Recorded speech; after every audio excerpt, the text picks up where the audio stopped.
Pemirsa, hal yang kita butuhkan untuk bepergian saat ini adalah surat keterangan bahwa kita sudah melakukan tes antigen. Nah, kebutuhan ini justru menjadi celah bagi para kriminal untuk membuat klinik kesehatan bodong yang bisa mengeluarkan surat hasil tes antigen abal-abal.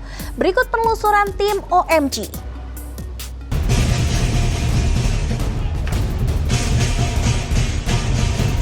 Pemirsa, memasuki gelombang ketiga COVID-19 di Indonesia, kasus terkonfirmasi positif kian membludak. Ya, tingginya mobilitas masyarakat tak ayal membuat varian Omikron juga cepat menyebar.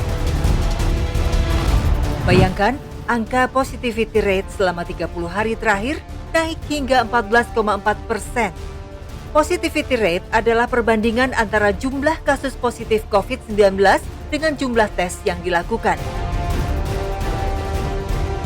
Kota Jakarta sebagai epicentrum penyebaran COVID-19 mencatat kasus harian tertinggi sebanyak 15.825 pada 6 Februari 2022 lalu. Angka ini lebih tinggi daripada gelombang kedua pada 12 Juli 2021 silam, yakni 14.619 kasus. Maka tak heran, kini masyarakat menyerbu klinik kesehatan untuk menjajal tes antigen maupun real-time PCR. Namun, di tengah gentingnya situasi pandemi saat ini, masih ada saja oknum-oknum nakal yang memanfaatkan keadaan. Masih ingatkah Anda dengan aturan mudik yang menggunakan surat tes COVID-19? Ya, 2 warga asal Tangerang, Banten diamankan petugas karena kedapatan membuat surat tes COVID palsu. Menggunakan aplikasi edit foto, pelaku mengedit surat keterangan yang berisi hasil tes COVID-19 demi melakukan perjalanan ke Jawa Tengah. Tak hanya itu, baru-baru ini juga telah diamankan pelaku pembuat surat tes antigen palsu di Pelabuhan Ketapang, Banyuwangi, Jawa Timur. 2 pelaku disinyalir mengeluarkan surat tes antigen tanpa pemeriksaan. Atas laporan dari masyarakat, Mapolresta Banyuwangi berhasil menguak praktik ilegal ini. Pelaku dijerat dengan pasal 263 dan 268 KUHP.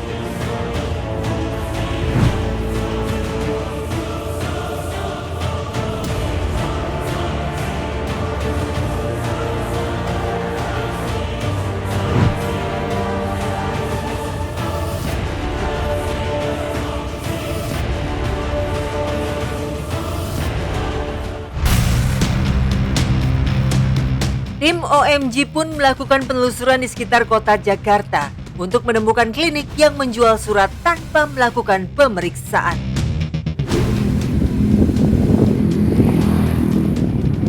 Tes antigen bisa? Bisa. Berapa sih? 110.000. 110.000. Tapi itu harus dites ya?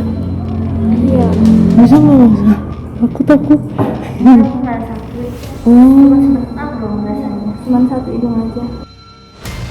Rupanya, di lokasi pertama, petugas tidak bisa memberikan surat tes COVID-19 tanpa pemeriksaan. Klinik ini pun sudah terkoneksi dengan aplikasi Peduli Lindungi.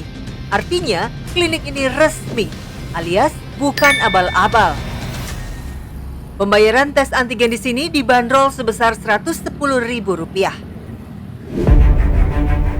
Kami kemudian mendatangi salah satu klinik yang tampak sederhana dari luar. Harap-harap cemas, kami pun masuk ke dalam. 85. Ini harus kita stopin dulu. Hah? Harus kita dokter. Oh, ibu yang mbak ya? Iya, aku aja. Oh, jadi colok lah mbak, ntar. Nggak bisa Bu ya kalau nggak. Hah? Kalau nggak dicolok, ntar ini apa? Hok. Di lokasi kedua, kembali kami gagal menemukan klinik bodong alias abal-abal. Praktek ilegal surat tes COVID-19 bodong pun tak ditemukan. Harga yang ditawarkan di sini Rp85.000 dengan alat tes antigen merek lokal yang sudah memiliki izin edar di Indonesia. Sekali lagi pemirsa, klinik ini resmi. Kami pun melakukan tes antigen untuk memastikan proses pembuatan surat tes COVID-19 di sini, sekaligus mengecek kebenarannya soal terkoneksinya hasil tes ini dengan Peduli Lindungi. Kalau itu tes mereknya apaan dok? Ini. Oh, jeruk. Ini. Hmm. Yang murah kan. Oh itu. Emang ada macam-macam ya dok ya? Ada yang mahal. Oh aku nggak tahu. Tapi kan dibatasi sama pemerintah, nggak boleh lebih dari 100 ya. Tes antigen yang terkoneksi dengan aplikasi Peduli Lindungi, tim OMG harus menambah kocek sebesar Rp15.000. Hasilnya pun harus ditunggu selama kurang lebih 1 jam. Pasalnya, ada beberapa prosedur yang dilalui. Klinik ini harus melaporkan kepada lab yang bekerja sama dengan Kemenkes agar bisa memasukkan hasil antigen pasien. Dan benar saja, 1 jam kemudian hasil tes antigen langsung terkoneksi di aplikasi.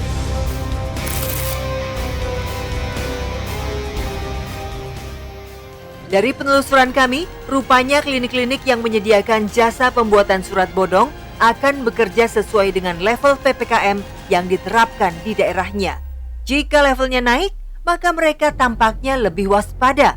Terlebih, kini razia masker mulai diperketat sehingga banyak petugas yang lalu lalang dan mobil ambulans yang kini lebih sering mondar-mandir di kawasannya.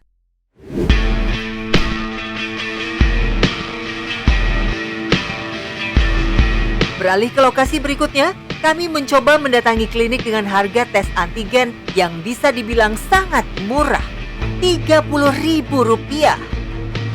Lihat saja, begitu antusiasnya warga hingga berbondong-bondong datang ke sini untuk mendapatkan tes antigen dengan harga yang super hemat. Kalau antigen berapa? Ya, antigen 30.000 berapa?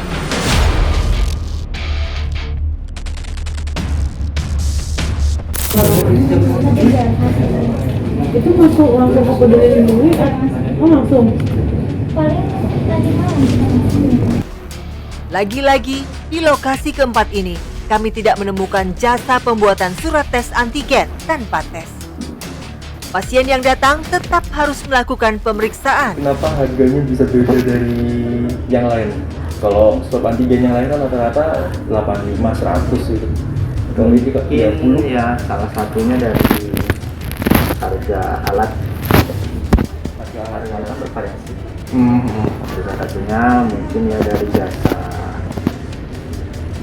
medisnya, intinya di operasional seperti itu. Emang ini pakai alat apa mas? Alat tetap sama untuk rapid antigen.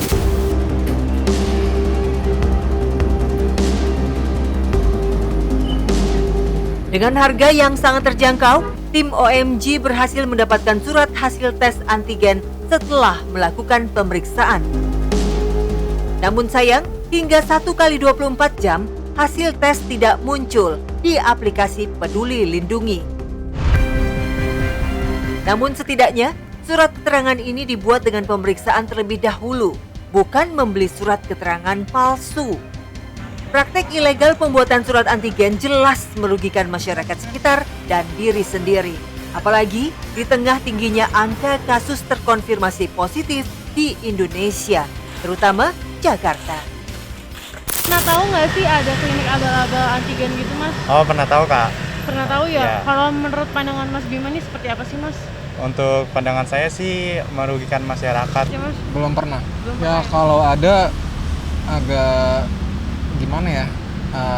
Kasihan sih maksudnya sama orang-orang yang udah jaga protokol kesehatan, terus itu kan sebagai standar untuk apa ya, berpergian segala macam atau beraktivitas. Jadi kalau misalnya ada jadi nggak apa ya, Merugikan masyarakat. merugikan maksudnya.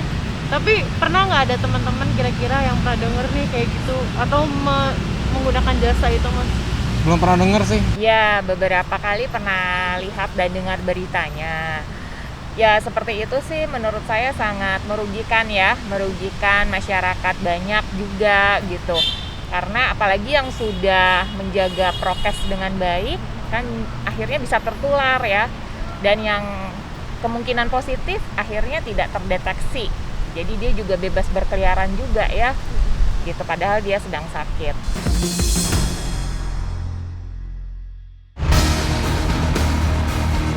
Demi meminimalisir praktek ilegal ini, masyarakat dihimbau agar rajin mengecek laman resmi Kementerian Kesehatan untuk mengetahui laboratorium resmi yang sudah terdaftar. Terlebih, betapa pentingnya tes antigen dan real-time PCR ini untuk kemudian pengambilan tindakan bila ada yang reaktif atau positif. Kalau tes bodong artinya tanpa swab, tanpa periksaan mendapat sertifikat, itu yang salah dua belah pihak. Misalnya aku terinfeksi, kan dalam perjalanan aku ngeluarin ke orang lain. Nah itu kan bisa membahayakan, jadi artinya yang membeli sertifikat itu tentu tidak benar, bersalah. Yang mengeluarkan sertifikat tentu lebih salah lagi. Jadi mohon dihentikan, jangan mengerjakan lagi. Pemirsa, menggunakan surat hasil antigen palsu bukan saja membohongi masyarakat, tapi juga membohongi diri sendiri. Sejatinya, hasil dari antigen sangatlah berguna untuk mengetahui kondisi kesehatan kita di tengah pandemi yang tak kunjung usai. Selain itu, bila hasil tes menunjukkan reaktif atau positif, kita dapat segera mengambil langkah-langkah selanjutnya untuk melindungi orang-orang di sekeliling kita.